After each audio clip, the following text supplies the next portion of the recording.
Where's Mr. Bear? I haven't seen Mr. Bear, Callum.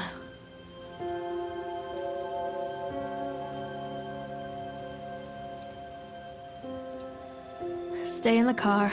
I'll go and ask information.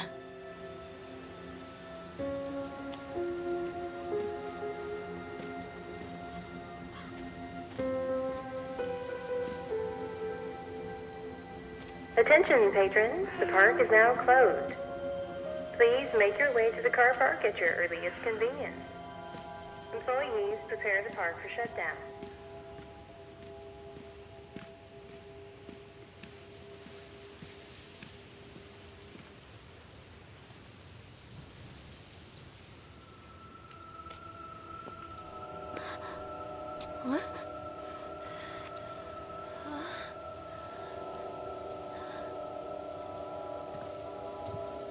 Hey, Lorraine.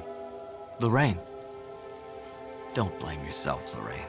People lose things all the time. Take a deep breath and think about the last place you saw your son's teddy bear. Hey, stop!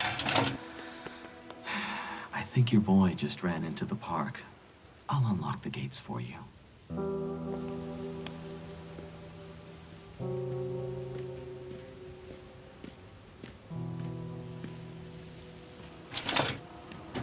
Wait for Mommy, Callum! Over here!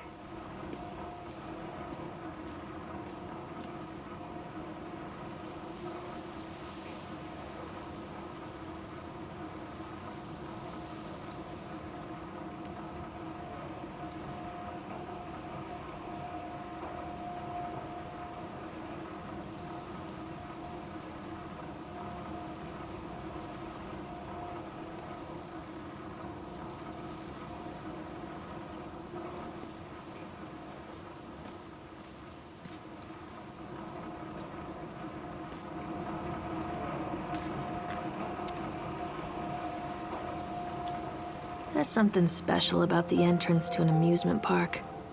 A line drawn between the real world and the world of whimsy within. On this side, the apathy of our everyday lives.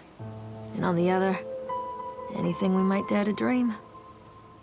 It's no wonder Callum ran back inside. I wouldn't want to leave either. Attention, employees. The park is now closed. Have a safe journey home.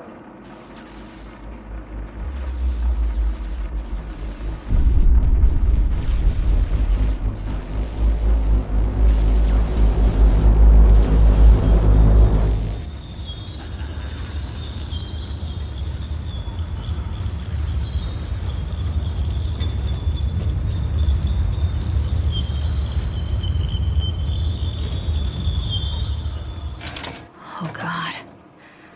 The park. What happened here? You can't catch me.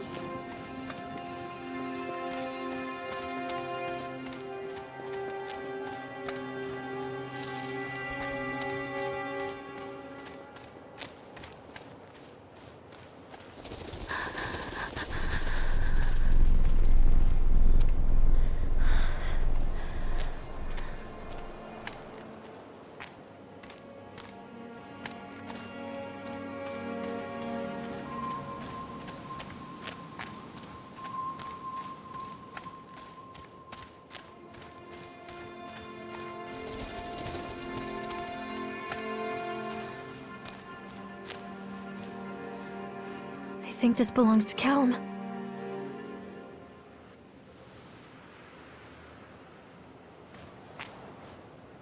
Chad the Chipmunk, huh? Just a drunk guy in a suit.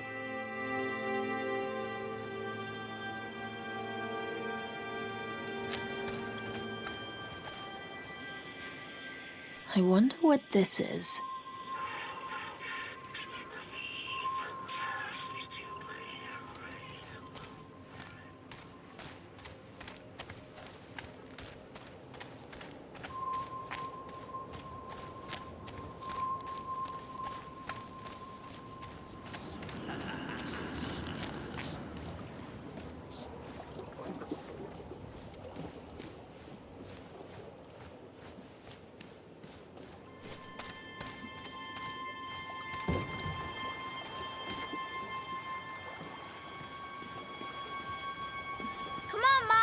Callum, stay where you are!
Near a great forest, there lived a poor woodcutter, his wife and his 2 children, a boy named Hansel and a girl named Gretel. They were very poor and had very little to bite or sup.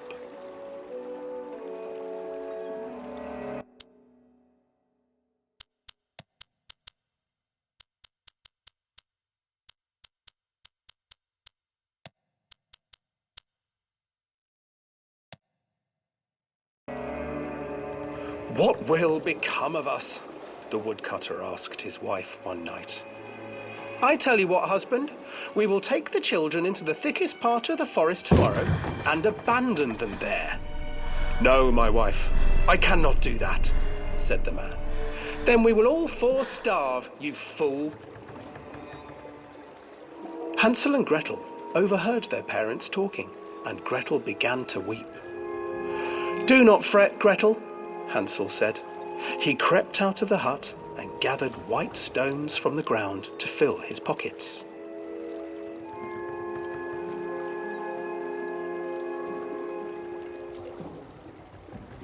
The next morning, the woodcutter leads the children into the forest. Before they leave, their mother gives them a slice of bread and warns them that they will get no more food that day. Clever Hansel leaves a trail of white stones behind them as they pass into the woods. When their father leaves them, the children wait a while, then follow the trail back to their parents' house. After receiving a thorough scolding from their parents for getting lost in the woods, the children are sent to bed without any supper. Hansel tried to sneak out and collect more white stones, but found that the door was locked. "Tomorrow I will take them into the woods myself," the wife told the woodcutter. In the morning, their mother gave them a slice of bread and led them deep into the forest once again.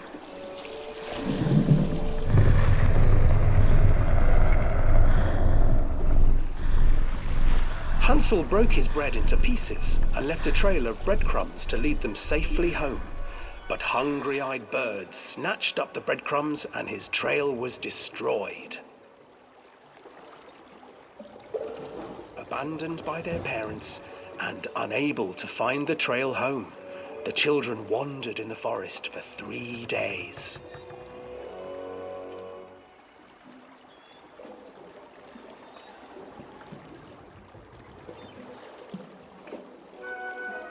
The children stumbled into a clearing with an exceedingly strange house. Its walls were made of gingerbread, and its windows were panes of clear sugar. Hansel, desperately hungry, ran forward and began to nibble on the walls.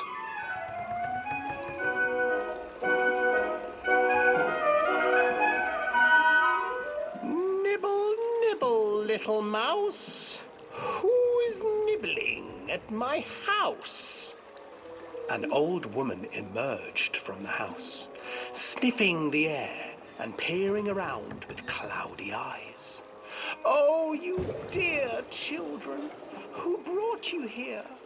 Just come in and stay with me.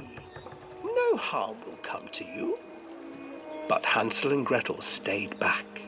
for the old woman reminded them of their cruel mother. "Come, children, don't be afraid. I have something for you."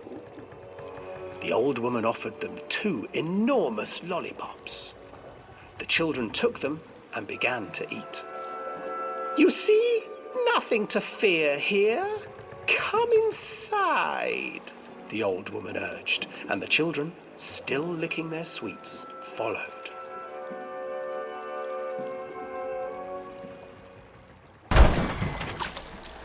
Once inside the house, the old woman changed. She stuffed Hansel into a cage and put Gretel to work, sweeping and cleaning her hut.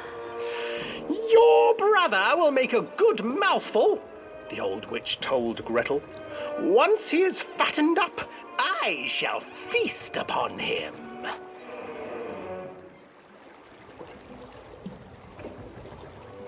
Time passed, and poor Hansel refused to eat, fearing the day that the witch would eat him. The witch, for her part, grew impatient. "Today I will cook and eat your brother, Gretel. Climb inside and light the oven." But Gretel pretended not to understand. I do not know how. Where is the opening?" "Fool," the old witch said. "The opening is here." And she moved to show Gretel. Seizing her courage, brave Gretel gave the witch a shove, and the old crone tumbled forward into the oven. Gretel slid a large iron bolt over the door to the oven. Gretel freed her brother Hansel, and together they lit a fire beneath the oven. And though she screamed and begged, the children sat by the oven until her screams had stilled, and the witch was cooked. And then, because even children can't survive on sweets, they divided up the body of the old witch and ate her.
Hansel and Gretel.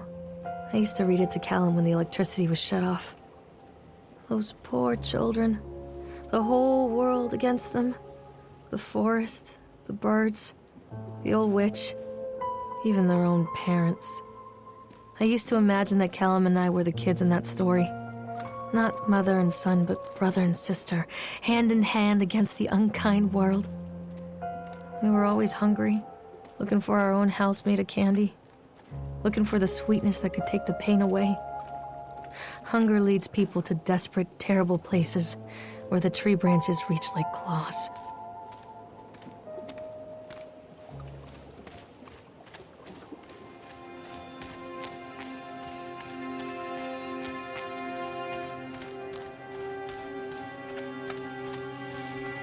Another accident. This place.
This old thing used to make the blood run to my head. Make me dizzy. The guy just snapped. Those poor kids.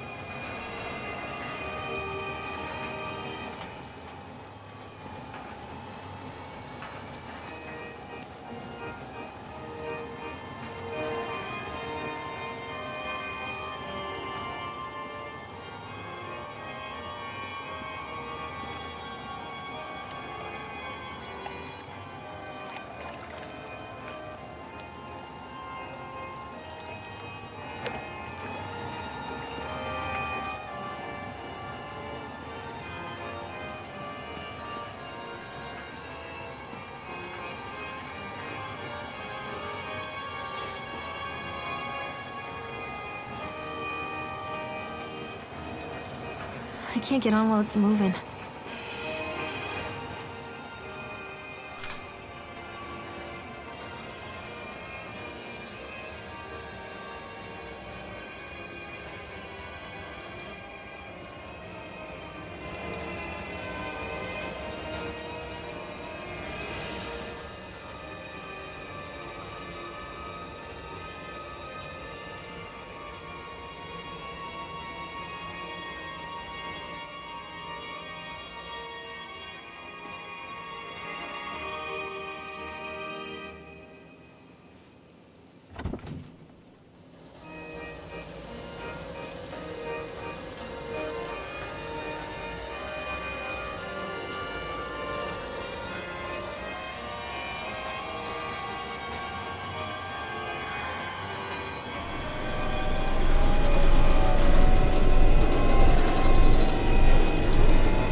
Treachery hides in thoughts.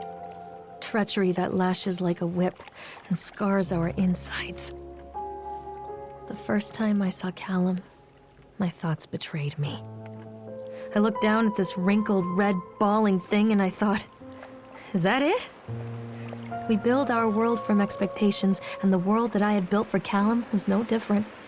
He was so real, so there, and so far from my expectations. They shattered, and as they fell in pieces, that one treacherous thought became a new foundation.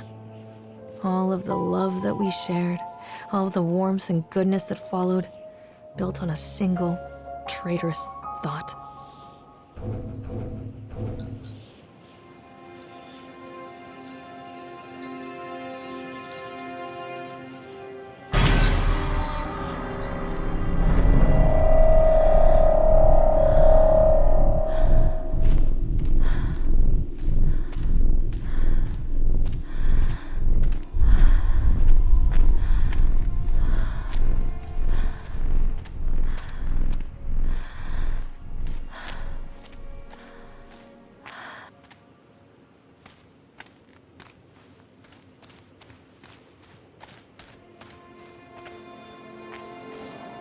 Constant crashes and 80s music.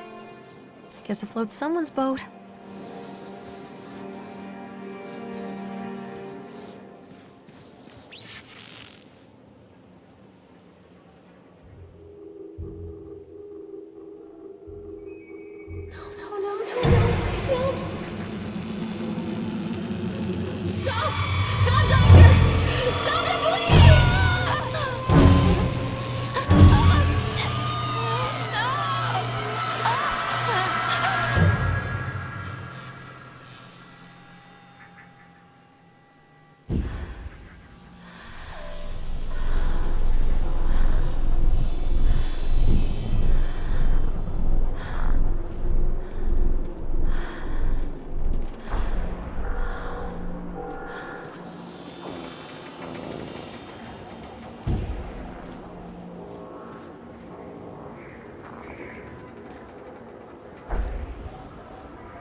It's a matter of public record that I am a failure as a mother. Once, when Callum was very small, I left him asleep in the car while I ran an errand. Don't even remember what it was. When I came back, the sheriff was standing next to the car, watching my boy through the window. I didn't like what I saw in his eyes. Judgment. He wrote me the ticket without saying a word. Just the scratch of his pen on the notepad. When he gave it to me, our eyes met. I know what you're going through. My daughter, Helen, she just gets some help. Help was a bolt of lightning. Help was 1,000 volts surging through my veins. Help is agony. I'd rather die. I wanted to scream. I'd rather you pulled your gun and shot me. But instead my mouth said, "Yes, Sheriff."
People come into your life for a reason.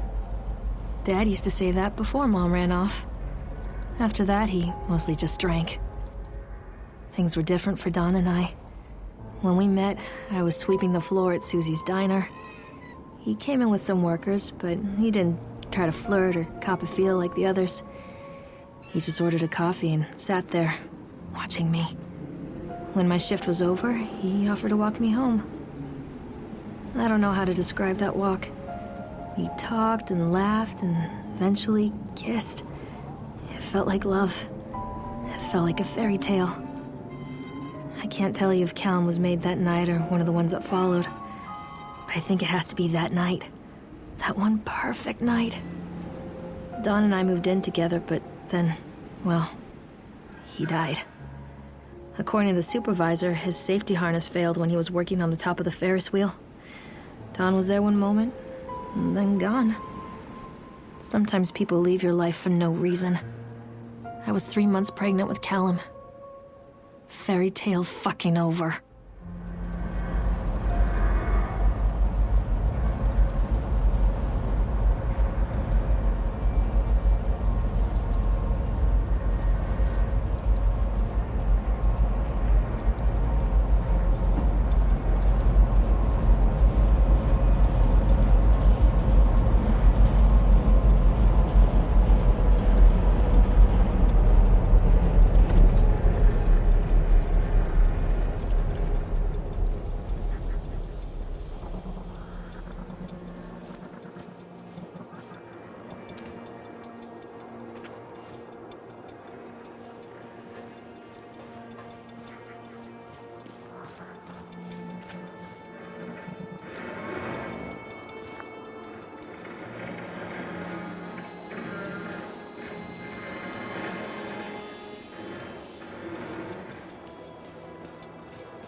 A lot of people idolize their children.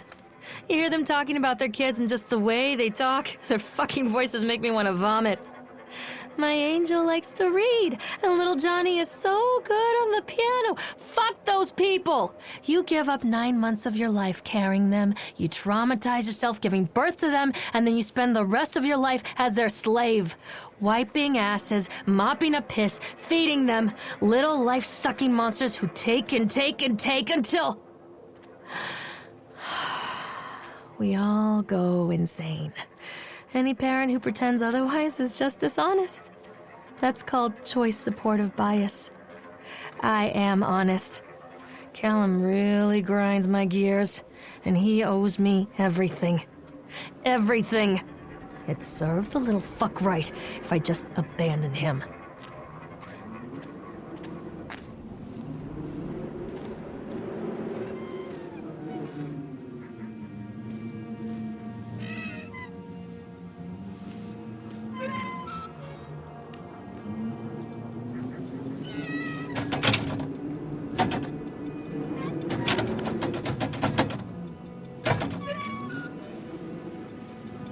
I always wanted to ride this one. Never got around to do it before.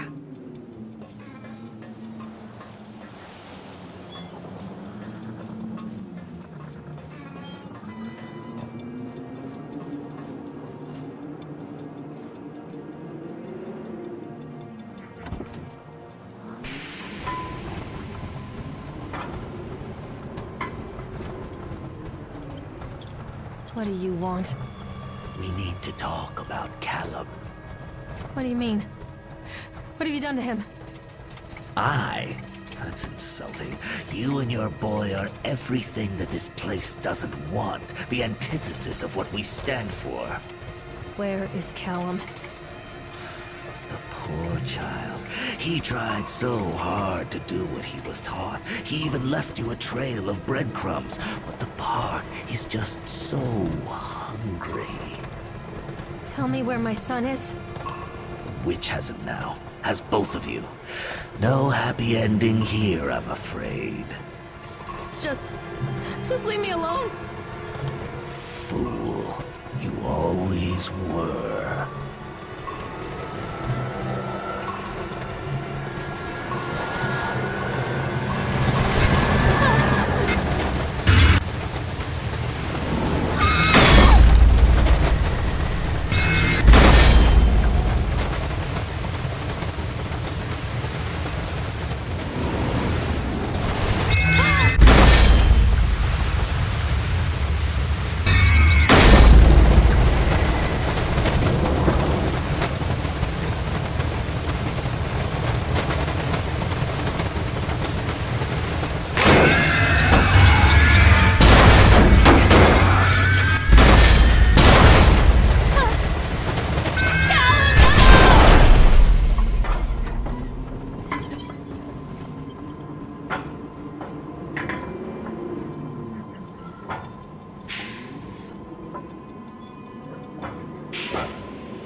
The witch awaits.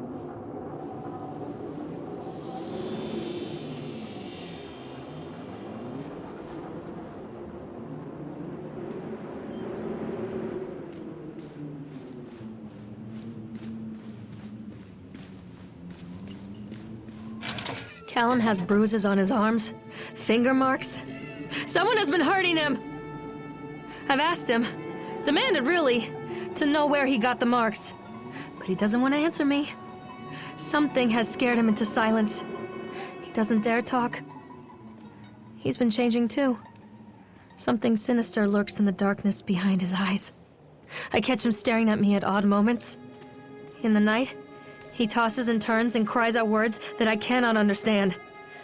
When I try to soothe him, he snaps and bites at my fingers. I think he wants to talk to me. I think he wants to tell me. But they are watching him every minute of every day. They are whispering to him in his sleep, changing him. They are taking my baby away from me. I can save him. There will be pain. But I love him, and in the end, he will understand why.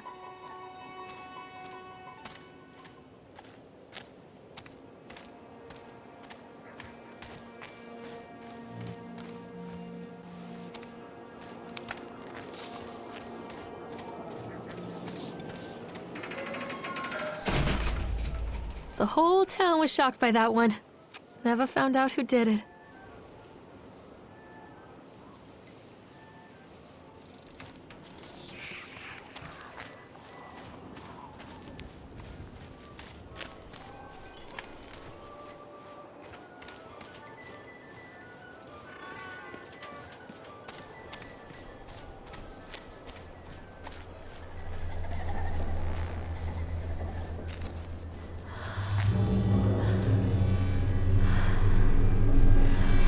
Bastard. Who did this to him?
These are mine.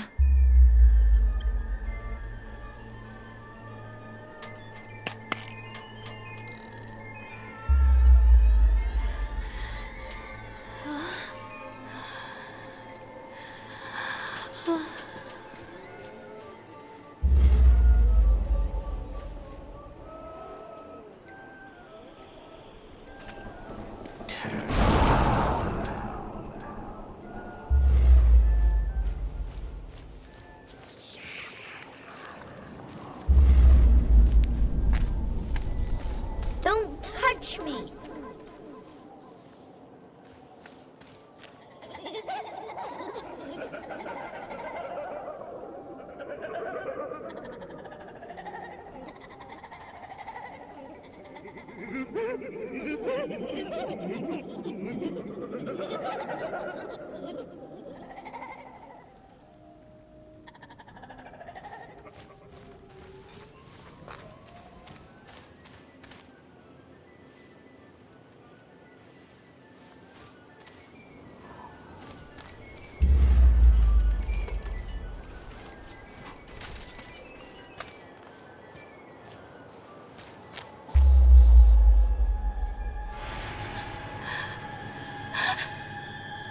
No.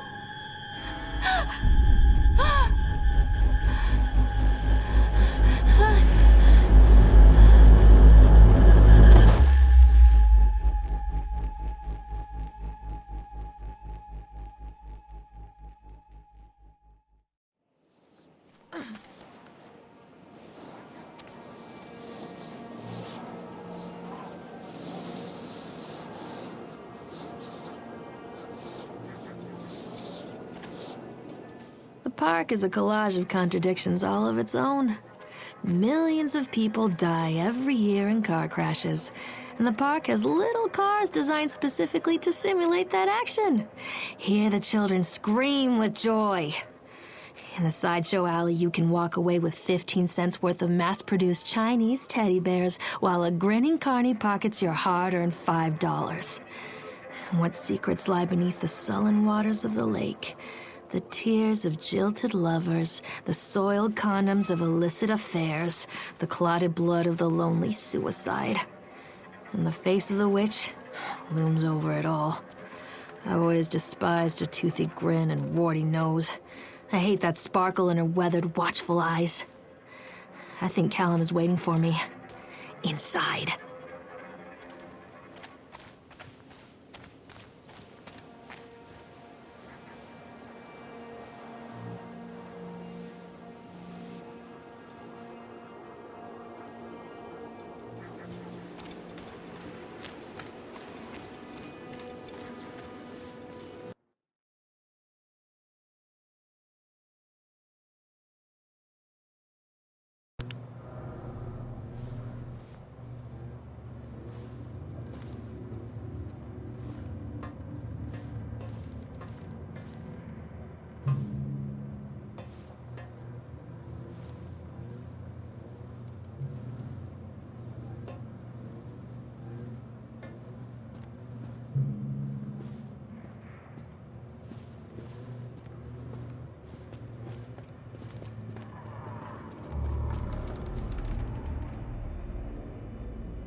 After they let me out, they gave me Callum back and sent me home with a handful of breadcrumbs. Home, bittersweet home. I barely recognized it. Where there had been color and light, there were shadows and regrets. Where there had been warmth, there was a bone-deep coldness that never went away. I tried my hardest to keep the ghosts at bay. Don, watching from the dusty corners while I tried to teach his son to read. My father, coldly assessing me and finding me lacking. I devoted myself to Callum and did the things that they told me. It will get better, they said. Every day will be a little better than the last. I'm in the woods now, lost and afraid. Things never got any better.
Stories are told again and again, and from their shape we build our understanding of the world.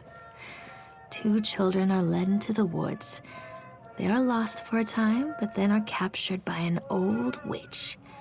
A child goes missing in Atlantic Island Park. He wanders lost for a time before finding his way into the mouth of an old witch. In the oldest version of this story, the mother and the witch were the same person. I never wanted to be the witch, but I am, aren't I?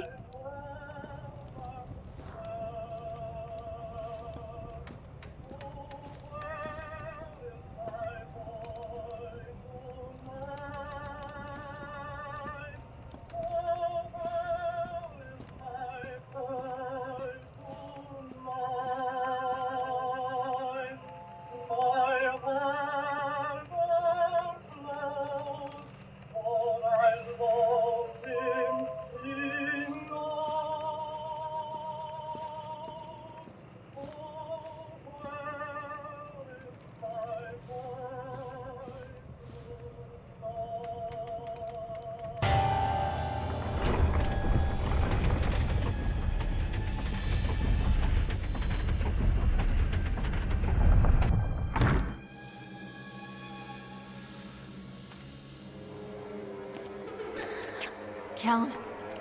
Callum?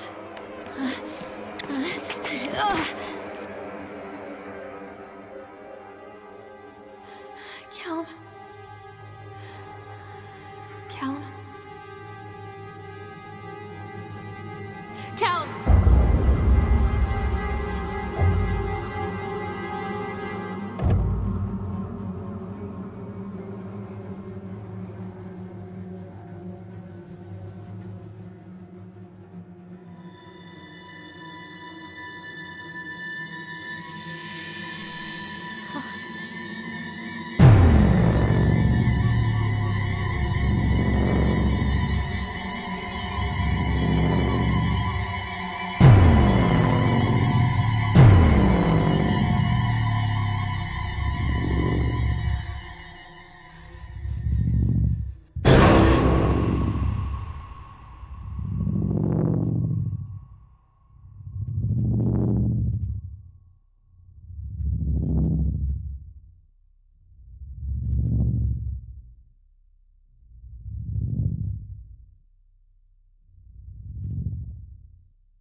Hey, Lorraine.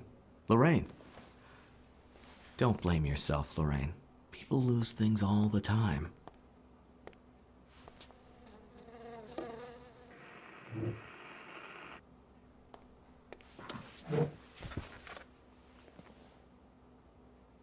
Take a deep breath and think about the last place you saw your son.